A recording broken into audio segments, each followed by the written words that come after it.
Alors il est question, je le cite, dans un des documents qui a été publié, nous réaffirmerons notre soutien au progrès de la construction européenne. Ça veut dire, c'est très important. Réaffirmer son soutien au progrès, au pluriel, de la construction européenne. Ça veut dire quoi? Ça veut dire son soutien à ce qui se passe actuellement et aux projets actuels. Or, les projets actuels, c'est d'accélérer la fédéralisation de l'Europe.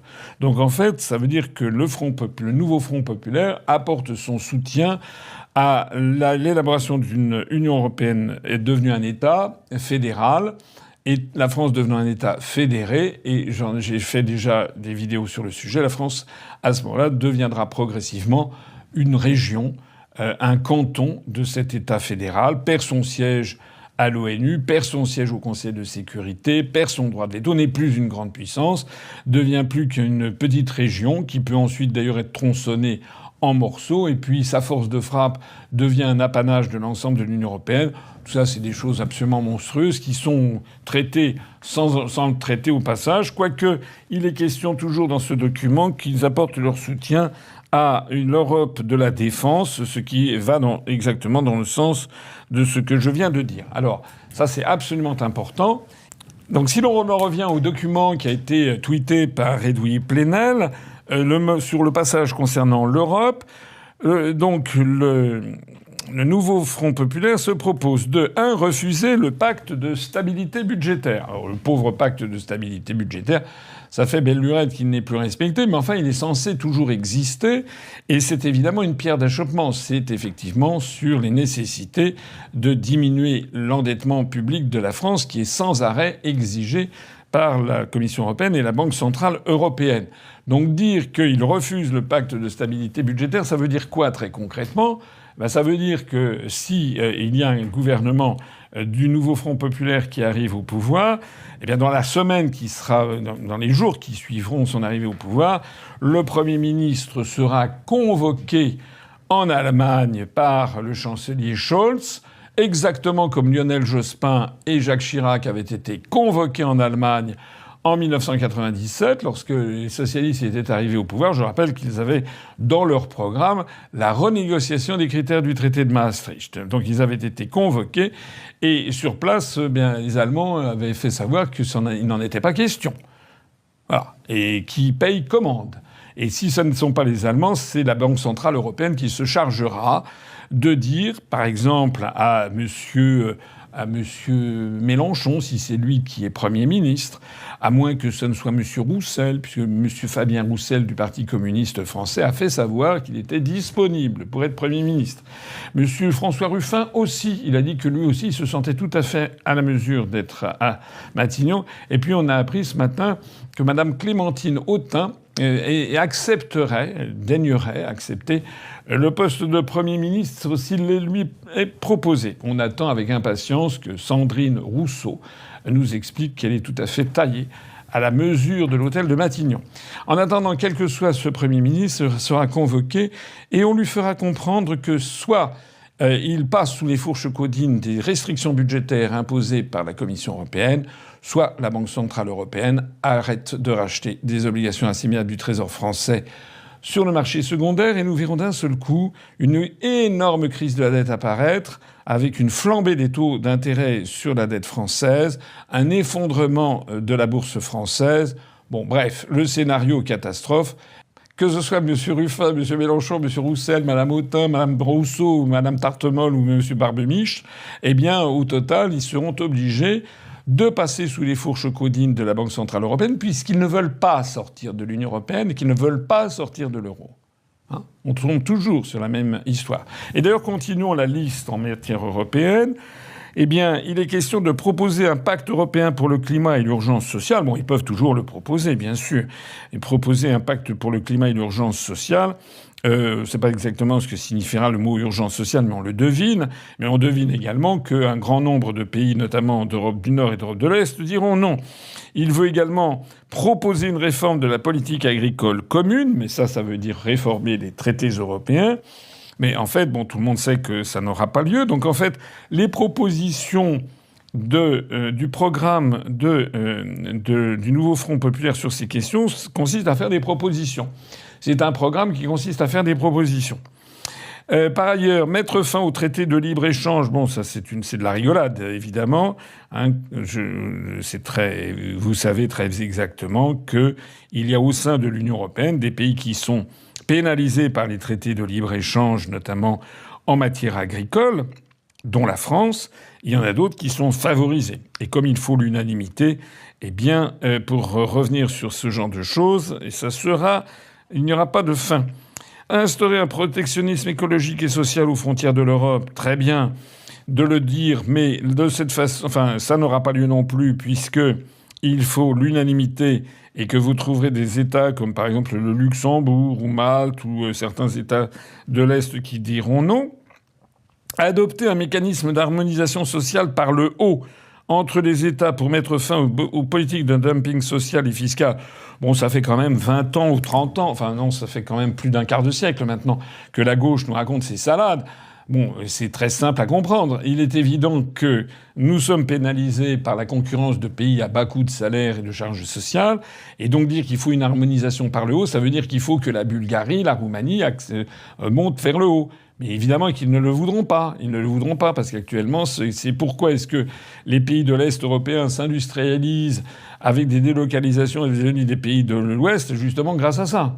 Donc dire ça, ça veut dire que mentir aux Français. Ça n'aura pas lieu. D'ailleurs, ça fait un quart de siècle que si vous lisez les documents émanant de la gauche et de l'extrême gauche, vous trouvez ce genre de propositions qui n'ont jamais débouché, évidemment, sur quoi que ce soit. On peut le regretter, hein, je ne dis pas le contraire. Mais, comme disait De Gaulle, la politique consiste à partir des réalités. Or là, on n'est pas dans le domaine de la réalité, on est dans le domaine du fantasme, on est dans le domaine du rêve, on est dans le domaine du souhaitable, de ce dont on rêverait. Mais le problème, c'est que la vie, ça n'est pas exactement ça. Ensuite, réindustrialiser l'Europe, numérique, industrie du médicament, énergie. Et enfin, instaurer une règle verte pour prioriser des investissements verts. Et encore une fois, tout ceci postule que l'on va avoir l'accord des 26 autres États.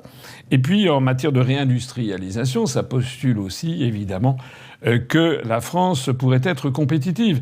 Ce qui serait intéressant de demander à tous ces gens qui veulent réindustrialiser la France, c'est de leur demander « Est-ce que vous pourriez nous expliquer pourquoi la France s'est désindustrialisée ?» C'est quand même le b.a.-ba. Pourquoi la France, qui était une grande puissance industrielle, s'est-elle désindustrialisée? C'est quoi? C'est les causes, c'est arrivé comme ça, comme les champignons après la pluie, ou il y avait des raisons objectives? Les raisons objectives, vous les connaissez. C'est d'une part la libre circulation des mouvements de capitaux qui a été créée par l'acte unique de 86 et gravée dans le marbre du traité de Maastricht de 92, et c'est d'autre part la cherté de l'euro qui est trop chère par rapport à la compétitivité intrinsèque de la France et des pays du Sud. C'est pour ça que la désindustrialisation a été massive en France et beaucoup moindre en Allemagne, par exemple. Voilà. Donc, en fait, sur ces sujets européens, eh bien, rien, quoi. C'est-à-dire que ça n'a pas avancé d'un pouce. Et l'ensemble des questions européennes, donc, est traité de cette façon par le nouveau Front populaire, et qui précise donc l'Europe de la défense, etc., c'est-à-dire se met pieds et poings liés dans le narratif euro-atlantiste et dans la géopolitique américaine. De même que lorsque le nouveau Front populaire précise son soutien inconditionnel à l'Ukraine. Jusque et y compris, il le précise, la livraison d'armes à l'Ukraine, même s'il précise que ça doit être des armes qui ne doivent pas être trop offensives, je sais pas quoi. Enfin bon, bref. Ça veut dire qu'il souligne l'agressivité de Poutine. Au passage, quand on lit les gazettes, on s'aperçoit que ces différents passages ont été soufflés, enfin exigés par Glucksmann pour qu'il rallie cet attelage. Mais Glucksmann étant un agent américain, ça veut dire que tout ceci est piloté par Washington. Ça veut dire quand même que les Français qui vont voter pour le nouveau Front populaire, Jaurès a de quoi se retourner dans sa tombe. Ça veut dire qu'ils votent quand même pour un programme qui contient des éléments qui sont a priori positifs, mais dont la plupart sont incompatibles avec notre appartenance à l'Union européenne et à l'euro. Et par ailleurs, ils votent pour un programme qui nous emmène tout droit vers une aggravation de notre choc frontal avec la Russie, et avec un risque de troisième guerre mondiale. pour remettre la France en ordre, mettre fin au laxisme judiciaire à l'égard des délinquants et des criminels. Or ça, excusez-moi, mais ça ne veut rien dire. C'est un slogan. Je suis absolument certain on peut reprendre les professions de foi du Front National depuis sa création en 1972, mais aussi d'ailleurs du RPR, mais aussi des partis considérés comme de droite. On trouvera toujours la même chose. Mettre fin au laxisme judiciaire, mettre les délinquants en prison, bon, enfin, rien de nouveau sous le soleil. Ça n'a strictement aucun intérêt, en fait, cette mesure, si ce n'est que de faire un slogan. C'eût été très différent s'il y avait une précision sur les mesures qui vont être prises, en quoi ça va différer de ce qui était auparavant. Est-ce qu'il va y avoir des objectifs chiffrés, quantitatifs? Est-ce qu'il va y avoir des réflexions sur les peines planchées? Comment ces peines planchées, par exemple, vont-elles s'articuler avec les contraintes de la Cour européenne des droits de l'homme, par exemple? On ne sait pas. Mais là, on est dans un flou complet.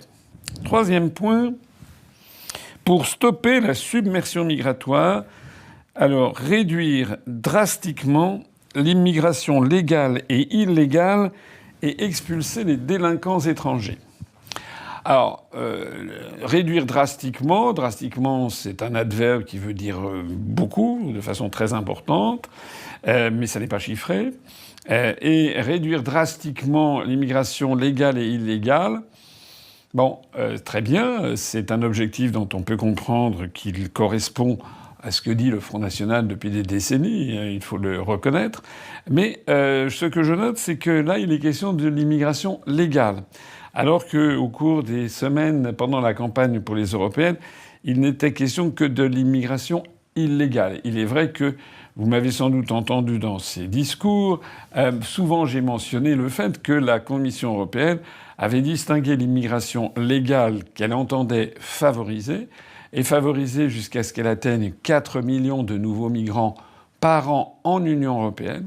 Elle entendait distinguer cela de l'immigration illégale qu'elle combattait, laquelle ne représentait en 2022 que 10% de l'immigration totale, puisque sur les 3 850 000 migrants qui sont arrivés en Union européenne en 2022, 3 500 000 sont arrivés de façon légale et 350 000 de façon illégale. Alors là, M. Bardella, le Rassemblement national, prennent l'engagement donc de lutter contre l'un et l'autre. Mais le problème, c'est qu'ils vont faire comment ?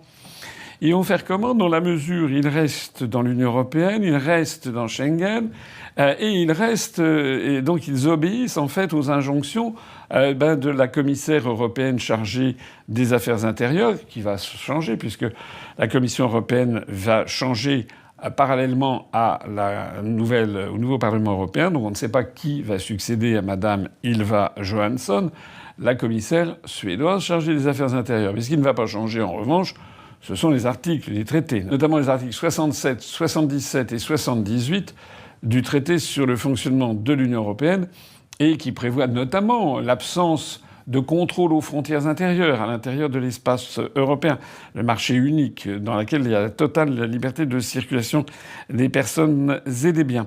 De la même façon qu'il n'est pas précisé comment il va se passer. Ça va se passer lorsque pour venir en Union européenne, et à partir du moment où des étrangers viennent en Union européenne avec un titre de séjour légal, je ne sais pas, mettons par exemple en Allemagne, rien n'empêche ensuite les migrants légaux en question de venir s'installer en France, par exemple, pour y bénéficier éventuellement de meilleures prestations sociales. Alors là, on est vraiment dans le domaine de la très très grande généralité.